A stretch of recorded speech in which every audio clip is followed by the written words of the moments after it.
सिंहासन बत्तीसी कहानी। पहली पुतली रत्न मंजरी की कथा।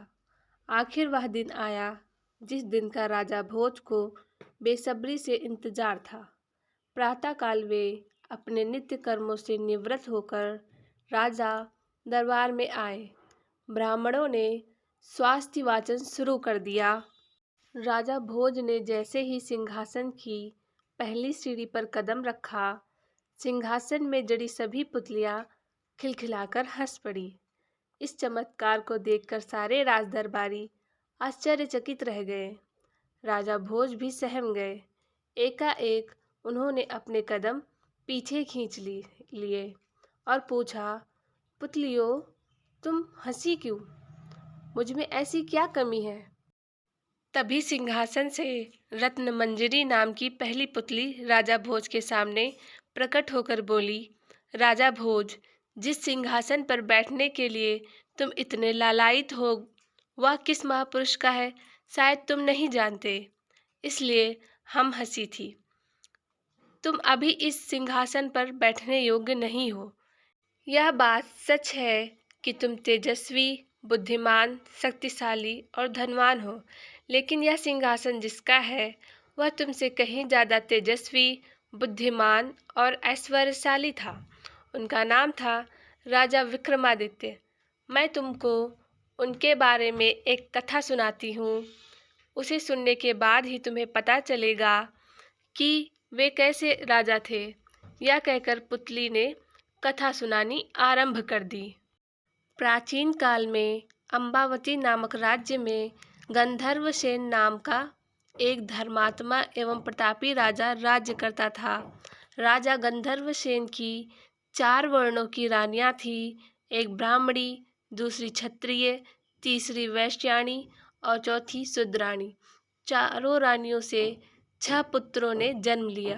ब्रह्माणी से उत्पन्न पुत्र का नाम ब्रह्मणीत था। क्षत्रिय की कोख से 3 संतानें उत्पन्न हुई, जिनमें से एक का नाम शंख, दूसरे का विक्रम और तीसरे का भर्तृहरि था। तीसरी रानी वैश्याणी से चंद्र नामक पुत्र उत्पन्न हुआ और चौथी रानी शूद्राणी से धन्वंतरी नामक पुत्र जन्मा। ब्राह्मणी से उत्पन्न पुत्र ब्रह्मणीत सबसे बड़ा था, इसलिए राजा गंधर्वसेन ने उसे अपना दीवान बना दिया। लेकिन विधाता ने उसके भाग्य में कुछ और ही लिखा था। वह अपनी जिम्मेदारी अच्छी तरह नहीं निभा सका और एक दिन चुपचाप राज्य छोड़कर कहीं चला गया। कुछ समय भटकने के बाद वह धारा नगरी पहुंचा, जहां उसके पूर्वज रहते थे। वहां उसने ऊंचा ओहदा प्राप्त किया और एक दिन वहां के राजा का वध करके खुद राजा बन गया। कुछ वर्षों बाद ब्रह्मणीत ने उज्जैन लौटने का विचार किया, लेकिन उज्जैन आते ही अचानक एक दिन उसकी मृत्यु हो गई। अब क्षत्रिय के बड़े पुत्र शंख को शंका हुई कि उसके पिता विक्रम को योग्य समझकर उसे अपना उत्तराधिकारी घोषित कर सकते हैं। इसलिए एक दिन उसने अपने सोते पिता पर हमला करके उनकी हत्या कर दी और स्वयं को राजा घोषित कर दिया। राजा बनने के बाद उसके मन में यही शंका रहती थी कि उसके बाकी चारों भाई उससे राज न हथिया ले, इसलिए वह उनकी हत्या का षड्यंत्र रचने लगा।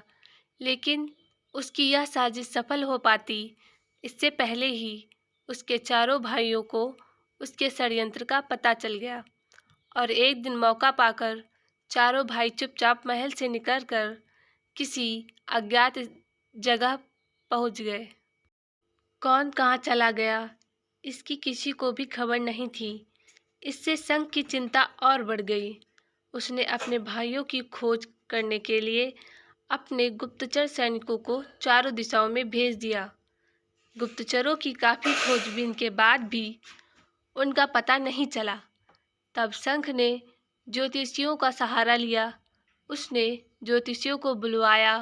ज्योतिषियों ने ग्रहों और नक्षत्रों की विद्या से अपने ज्ञान के अनुसार यह भविष्यवाणी की कि 3 राजकुमार तो जंगली जानवरों के शिकार हो गए तथा चौथा राजकुमार विक्रम घने जंगल में एक सरोवर के किनारे एक कुटिया में रह रहा है और कंदमूल फल खाकर घोर तपस्या में लीन है।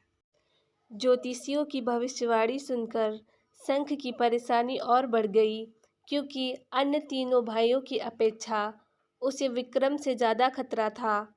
तब उसने ज्योतिषियों से पूछा, विक्रम से मुझे और मेरे राज्य को कोई खतरा तो नहीं है ना? ज्योतिषियों ने कहा, राजन, राजन ने अपनी तपस्या से काफ़ी कुछ हासिल कर लिया है। अब वह पहले जैसे नहीं रहा।